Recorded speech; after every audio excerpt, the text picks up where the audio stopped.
ಈಗ ನಾವು ನೋಡ್ತಾ ಇರುವಂತಹ ದೃಶ್ಯಾವಳಿಗಳು ಬಹುಶಃ ನಿಮ್ಗಾಗಲೇ ಅರ್ಥ ಆಗಿರುತ್ತೆ ಎಲ್ಲಿಂದು ಅಂತ.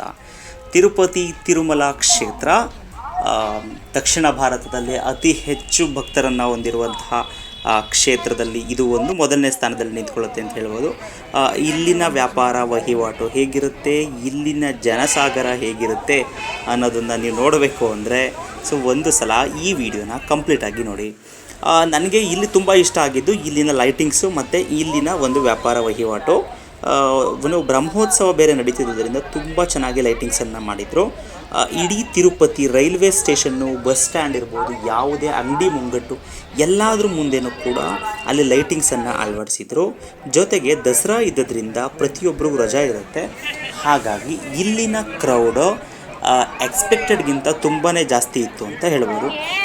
ಈ ವಿಡಿಯೋದ ತುಂಬಾ ಕೂಡ ನಾನು ನಿಮಗೆ ತಿರುಪತಿನಲ್ಲಿ ಹೇಗೆ ಲೈಟಿಂಗ್ಸನ್ನು ಮಾಡಿದ್ದಾರೆ ಅನ್ನೋದನ್ನು ನಾನು ನಿಮಗೆ ತೋರಿಸುವಂತಹ ಒಂದು ವಿಶಿಷ್ಟವಾದಂಥ ವಿಭಿನ್ನವಾದಂಥ ಪ್ರಯತ್ನವನ್ನು ಮಾಡಿದ್ದೇನೆ.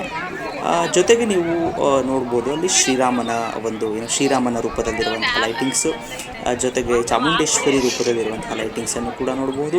ಹಾಗೂ ಎಲ್ಲ ಆಲ್ಮೋಸ್ಟ್ ಒಂದು 15-20 ದೇವರುಗಳ ಲೈಟಿಂಗ್ಸನ್ನು ಆ ಒಂದು ತಿರುಪತಿನಲ್ಲಿ ಮಾಡಿದರು. ಎಲ್ಲವನ್ನೂ ಕೂಡ ತೋರಿಸಲಿಕ್ಕೆ ಆಗದೆ ಹೋದರೂ ಕೂಡ ಸಾಧ್ಯವಾದಷ್ಟನ್ನು ನಾನು ನಿಮಗೆ ಇಲ್ಲಿ ಈ ವಿಡಿಯೋದಲ್ಲಿ ತೋರಿಸುವಂಥ ಪ್ರಯತ್ನ ಮಾಡಿದ್ದೇನೆ. ಈಗ ನೀವು ನೋಡ್ತಾ ಇರೋದು ದೃಶ್ಯಾವಳಿಗಳು ರಥದ್ದು. ತಿರುಪತಿನಲ್ಲಿ ರಥ ಎಳೀತಾರೆ.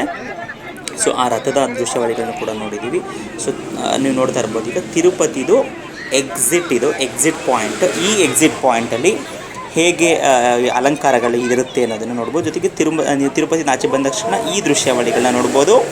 ತಿರುಪತಿ ಒಳಗಡೆ ಅಂದರೆ ದೇವಸ್ಥಾನದ ಒಳಗಡೆ ನಮಗೆ ವಿಡಿಯೋ ಮಾಡ್ಕೊಳ್ಳಿಕ್ಕೆ ಯಾವುದೇ ಅವಕಾಶಗಳು ಇರಲ್ಲ. ಈಗ ನೋಡ್ತಾ ಇದ್ದೀರಾ ಆರ್ಚ್, ಇದು ಎಂಟ್ರೆನ್ಸ್ ಆರ್ಚ್, ಎಕ್ಸಿಟ್ ಆರ್ಚ್ ಕೂಡ ಇದ್ದೇನೆ. ಎಷ್ಟು ಸುಂದರವಾಗಿ ಈ ಒಂದು ಆರ್ಚ್ಗೆ ಲೈಟಿಂಗ್ಸನ್ನು ಮಾಡಿದ್ದಾರೆ. ಎಲ್ಲ ಪ್ರತಿಯೊಂದು ಮರಗಳಿಗೂ ಕೂಡ ಆ ಒಂದು ವಿದ್ಯುತ್ ದೀಪದಿಂದ ಒಂದು ಡಿಜಿಟಲ್ ಸ್ಪರ್ಶವನ್ನು ಕೊಟ್ಟಿದ್ದಾರೆ ಅಂತ ಹೇಳ್ಬೋದು.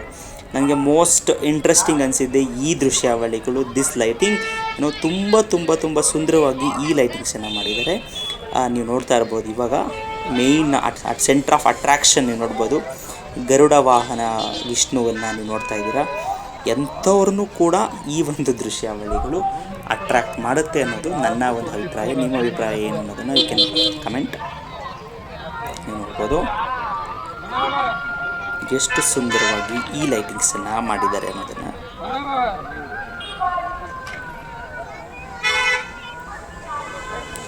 ನಿಮಗೆ ಈ ವಿಡಿಯೋ ಏನಾದರೂ ಇಷ್ಟ ಆಗಿದರೆ ಖಂಡಿತವಾಗ್ಲೂ ಒಂದು ಲೈಕನ್ನು ಮಾಡಿ. One like can help me lot. And thank you for watching this.